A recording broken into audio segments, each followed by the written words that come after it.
I was staring at a $10,000 charge on my credit card statement when my sister rolled her eyes and said, "Don't ruin the vibe, it's just money." I couldn't believe what I was hearing. When I discovered what she'd actually done with that money, I realized I'd never really known my sister at all. Let me start from the beginning, because you need to understand who I was before this happened. My name is Sofia Martinez, and at 30 years old, I thought I had finally figured out how to be responsible. Not rich, not successful by Instagram standards, but responsible. I lived in a modest one-bedroom apartment in Cedar Ridge, Colorado, a town where the mountains make everything look prettier than it actually is, including your bank account. I worked 2 jobs, mornings at Brewster Associates, a small accounting firm where I processed invoices and answered phones for $18 an hour. Afternoons and some weekends at Luna's Coffee House, steaming milk and pretending to care about the difference between oat milk and almond milk for customers who tipped in loose change. Between both jobs, I was pulling in about $2,800 a month, which sounds reasonable until you factor in rent, student loans, car payments, groceries, and the occasional medical bill that health insurance decided wasn't worth covering. I wasn't living paycheck to paycheck exactly, but I wasn't exactly thriving either. I had maybe $1,200 in savings, which took me 2 years to build up. I shopped at Goodwill more than Target. I meal prepped every Sunday because eating out was a luxury I couldn't afford more than once a month. I drove a 2011 Honda Civic with a cracked windshield that I kept telling myself I'd fix when I had extra money. But here's the thing about being 30 and barely making it, you start to accept that this might just be your life. Your friends from college are buying houses, getting married, taking vacations to Europe, posting photos of their expensive dinners and weekend getaways. Meanwhile, you're celebrating because you found a sweater you actually liked at the thrift store for $8. That's where my sister Valentina comes in. Everyone called her Val. And if you met her, you'd understand why she was the favorite. 3 years younger than me, but somehow she'd always seemed to have life figured out in ways I never could. She was magnetic. The kind of person who could walk into a room and instantly become the center of attention without even trying. She had this way of laughing that made you want to be the person who caused it. She was spontaneous where I was careful, charming where I was awkward, and somehow always seemed to land on her feet no matter what. Val had moved to Aspen 2 years earlier, ostensibly to work at some high-end boutique that catered to tourists, with more money than sense. But really, I think she moved there because Aspen was where she belonged. She fit in with the beautiful people who treated money like confetti. She'd always send me photos from her life there: champagne brunches, ski trips, parties in houses that looked like they belonged in magazines. She had a gift for making everything look effortless and expensive. I never asked too many questions about how she afforded it all. Val had always been resourceful, and she'd mentioned something about the boutique paying really well, plus tips from wealthy clients who appreciated her style advice. She was also dating some guy named Marcus who seemed to have money. I'd seen him in her Instagram stories, always at nice restaurants or events. I figured between her job and her boyfriend's generosity, she was doing fine. The truth is, I was a little jealous. Not bitter jealous, just that low-level envy you feel when you see someone living the life you wish you could afford. But mostly, I was proud of her. My little sister had made it. She was living this glamorous life while I was counting quarters for laundry money. Which is why I was so shocked when she called me in March with an invitation that seemed too good to be true. "Seth," she practically sang into the phone, "I have the most amazing idea. You know how hard you've been working. You deserve a real vacation, like a proper one." I was sitting in my kitchen, eating leftover pasta for the 3rd night in a row, and I laughed. "Val, you know I can't afford a vacation. Maybe next year, when I've saved up some more." No. Listen, I've been saving up for months, and I want to take you somewhere incredible. My treat, completely my treat. Consider it your very early birthday present. My birthday wasn't until November, but I didn't point that out. Val, that's sweet. But I can't let you spend money on me like that, Sophia. When was the last time you did something just for you, something fun? Something that didn't involve checking your bank balance first. She had a point. The last vacation I'd taken was visiting our cousin in Denver for a weekend. And I'd slept on her couch and brought my own snacks. I've been looking at this amazing spa resort in Sedona, Arizona, she continued. The Crimson Canyon Resort. It's supposed to be absolutely incredible. Red rocks, world-class spa, amazing food. I found this great deal for the last weekend in March, 3 days, 2 nights. My treat, completely. Sedona. I'd seen pictures of those red rock formations, the way they glowed in the sunset. It looked like another planet, beautiful and otherworldly. The kind of place I'd bookmarked on Instagram but never imagined actually visiting. Val, that sounds expensive. Like, really expensive. Don't worry about the money. I told you, I've been saving up specifically for this. Besides, Marcus gave me a bonus from helping him with some work stuff, so I have extra. Please, Suf.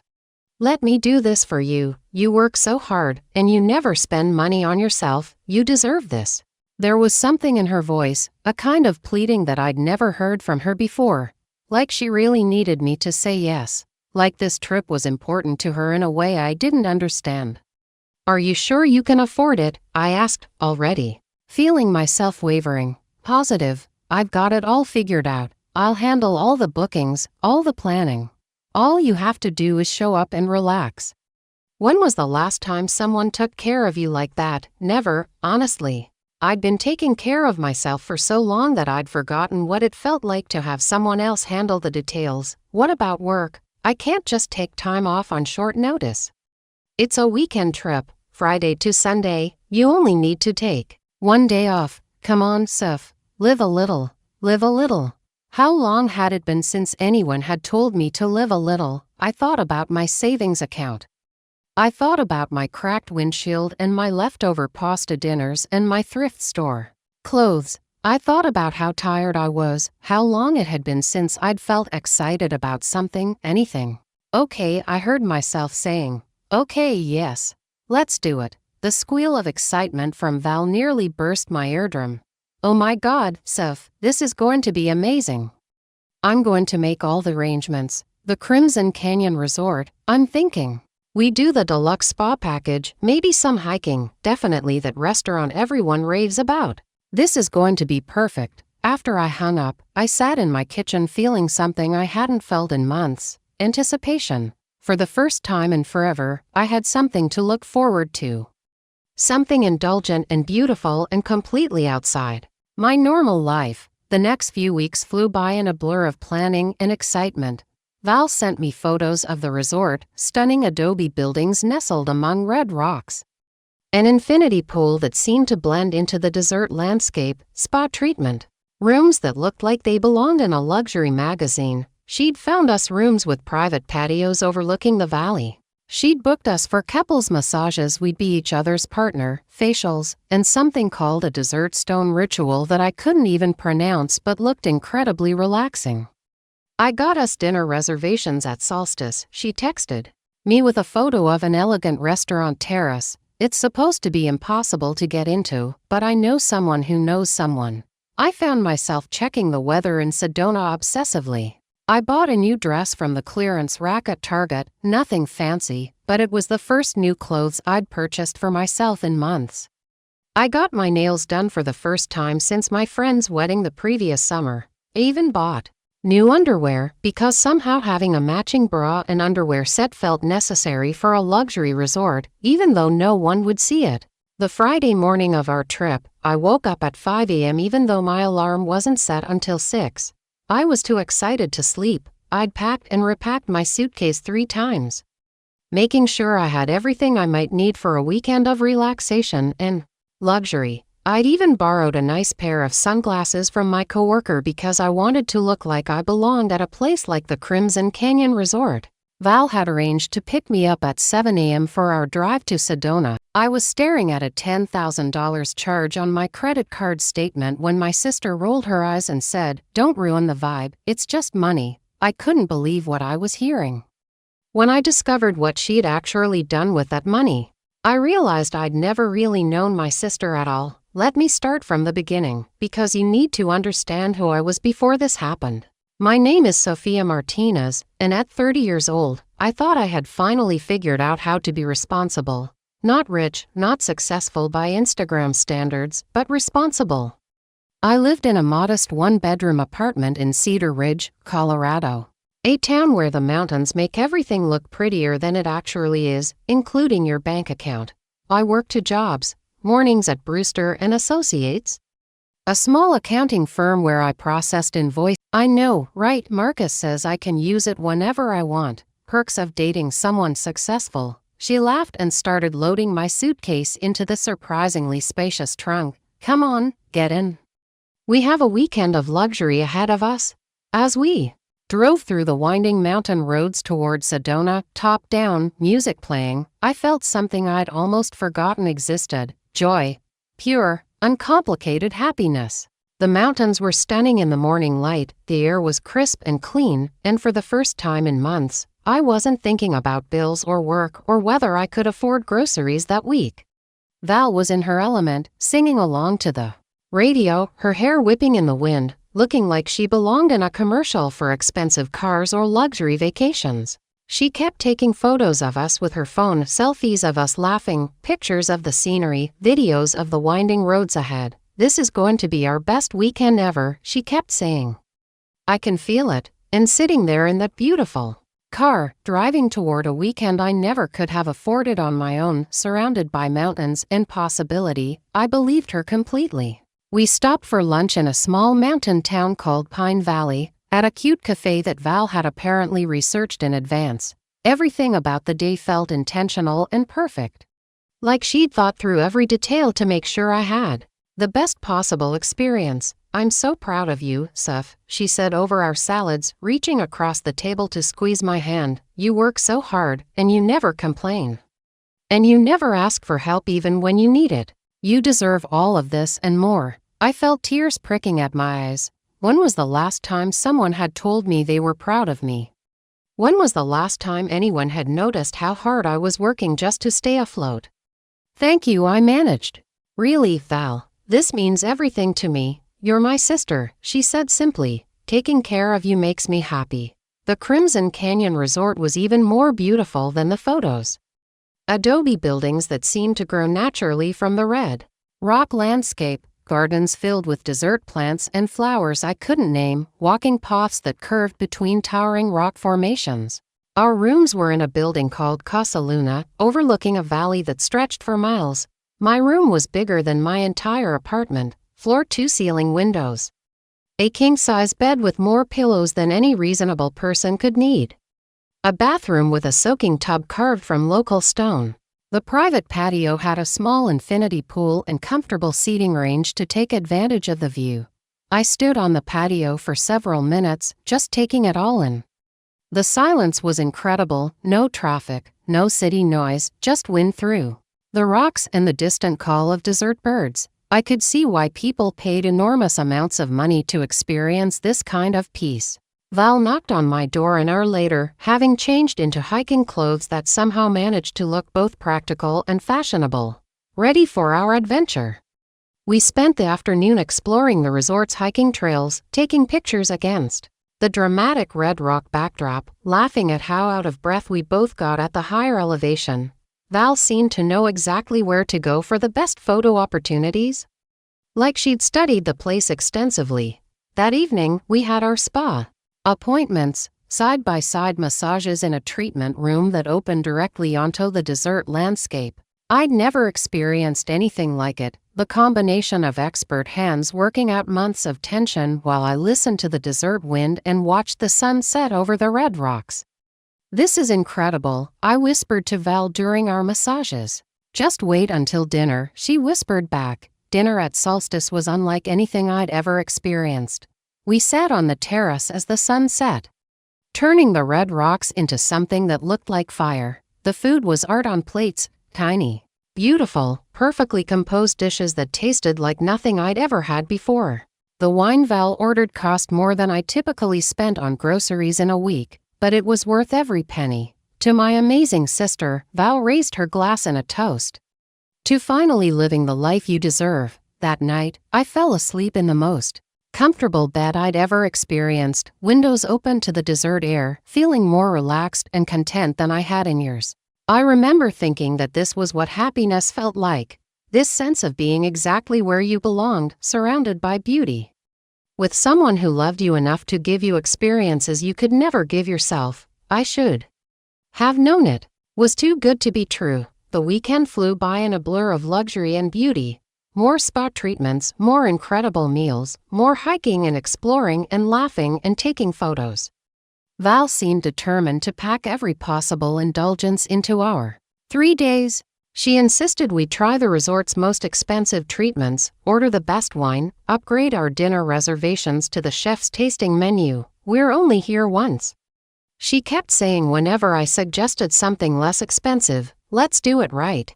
On our last morning, we had breakfast on my patio, watching the sunrise paint the red rocks in shades of gold and orange. I was already feeling melancholy about returning to real life, to my small apartment, my 2 jobs, my careful budgeting and constant worry about money. Thank you, I told Val for probably the 100th time that weekend. Seriously, this has been the most amazing 3 days of my life. I'll never forget this. Good, she said, reaching over to hug me. That's exactly what I wanted. The drive home was bittersweet. I didn't want the weekend to end, but I was also grateful in a way that felt almost overwhelming. My little sister had given me something I never could have given myself, a glimpse of what life could feel like when you didn't have to worry about money, when you could just experience beauty and luxury and peace without calculating the cost. We hugged goodbye in my apartment parking lot, and I watched her drive away in that beautiful white BMW, already missing her and the magical weekend we'd shared. I spent Sunday evening unpacking and doing laundry, carefully hanging up the new dress I'd bought, looking through the hundreds of photos we'd taken. I felt like I was returning from another world, and in a way, I was. Monday morning came too soon. Back to Brewster Associates. Back to processing invoices and answering phones. But I felt different somehow, more relaxed, more centered. Like I'd been reminded that there was beauty and luxury and joy in the world, even if I couldn't afford to experience it very often. I was grateful, so incredibly grateful. Which is why what happened 3 days later felt like such a betrayal. I was sitting at my kitchen table Wednesday evening, paying bills as I did every week. Rent, utilities, car payment, student loans. The same depressing ritual I performed twice a month. I'd opened my credit card statement online, expecting to see the usual small charges, gas, groceries, my coffee shop purchases. That's when I saw it. Crimson Canyon Resort and Spa, Sedona, AZ, $10. 247.83. I stared at the screen, certain I was misreading something. The numbers didn't make sense. There had to be a mistake. I clicked on the transaction details, my hands starting to shake. The charge was dated the Friday we checked in. 3 days ago. It was definitely the resort where we'd stayed, but it was on my credit card. My credit card that I'd left locked in my apartment the entire weekend, hidden in my jewelry box like always when I traveled. $10,247.83. More than 3 months of my income. More money than I had in my savings account. More money than I'd ever spent on anything except my car. My brain couldn't process it. This had, I know, right? Marcus says I can use it whenever I want. Perks of dating someone successful. She laughed and started loading my suitcase into the surprisingly spacious trunk. Come on, get in. We have a weekend of luxury ahead of us. As we drove through the winding mountain roads toward Sedona, top down, music playing, I felt something I'd almost forgotten existed. Joy. Pure, uncomplicated happiness. The mountains were stunning in the morning light, the air was crisp and clean, and for the first time in months, I wasn't thinking about bills or work or whether I could afford groceries that week.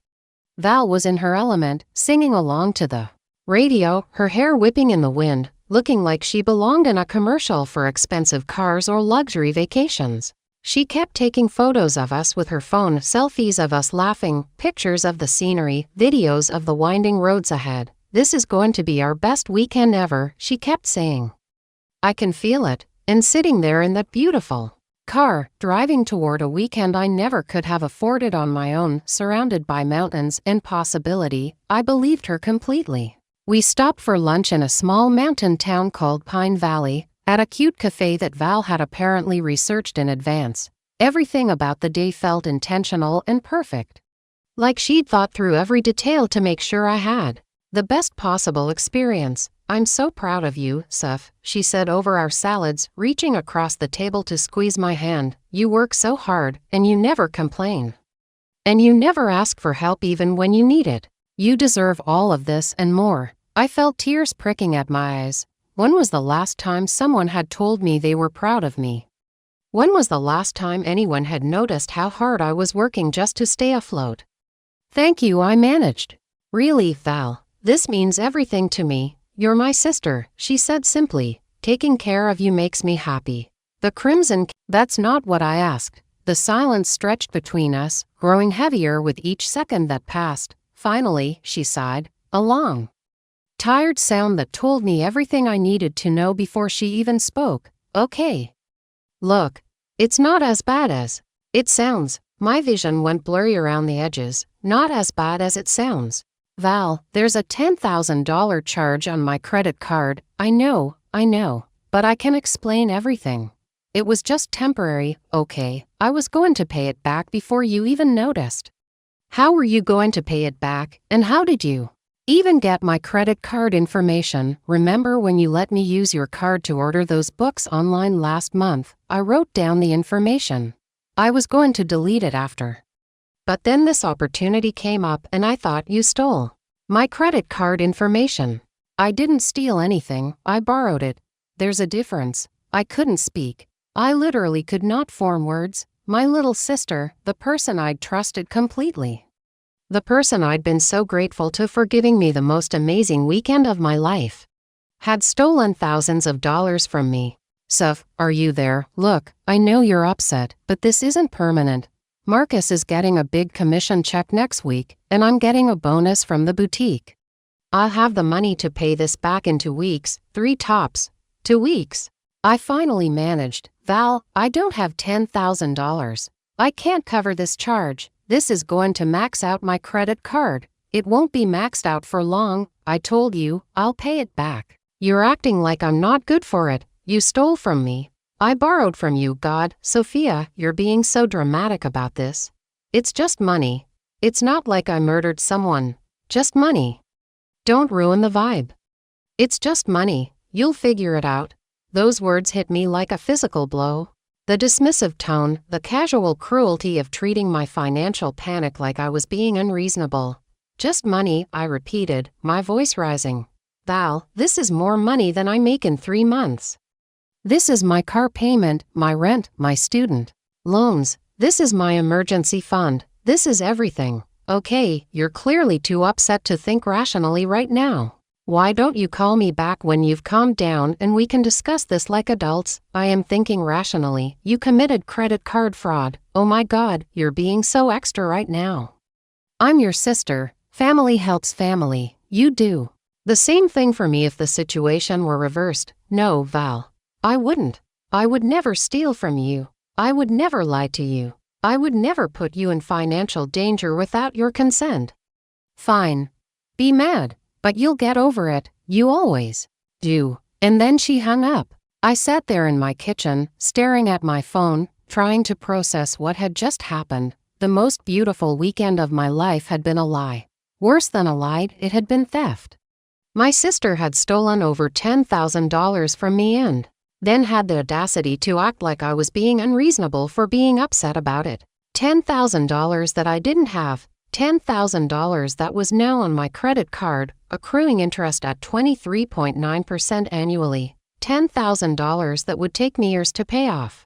Assuming I could even make the minimum payments. I looked around my small apartment, my thrift store furniture, my clearance rack clothes hanging in the closet, my refrigerator covered with bills and grocery store coupons. This was my real life. Not Red Rocks and infinity pools and wine that cost more than my weekly groceries. This was my real life, and my sister had just made it infinitely harder. I opened my laptop and started typing an email to my credit card. company to dispute the charge. Then I stopped. What was I going to say? That my sister stole my credit card information and used it to pay for a vacation that I went on?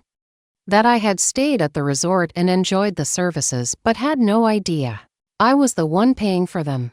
I wasn't even sure this qualified as fraud. I had been there. I had benefited from the charges. How could I prove that I hadn't known I was paying for it? And the worst part, the part that made me feel sick to my stomach, was that some small part of me was still grateful for the weekend, despite everything, despite the betrayal and the theft and the financial disaster. I couldn't completely regret those 3 days of beauty and luxury and peace, which made me almost as angry at myself as I was at Val. I closed my laptop and put my head in my hands, feeling more alone and overwhelmed than I had in years. The vibe was definitely ruined. The next morning, I woke up with that horrible feeling you get when you remember something terrible has happened. For a split second, I hoped it had all been a nightmare. Then I saw my laptop still open on the kitchen table, the credit card statement still glowing on the screen, $10,247.83. Still there? Still real. I called in sick to both jobs. I couldn't face answering phones and pretending everything was normal when my entire financial life had just imploded. Instead, I spent the day on the phone with my credit card company, trying to explain a situation that sounded insane even to me. So you're saying you were at the resort, but you didn't know you were paying for it? The customer service representative asked, clearly confused. My sister told me she was paying. She used my card without permission. But you benefited from the services. I didn't know I was the one being charged. After 3 hours into transfers, they told me I needed to file a police report for fraud before they could investigate. The idea of reporting my own sister to the police made me sick, but what choice did I have? I hung up and stared at the wall, wondering how my perfect weekend had turned into this nightmare.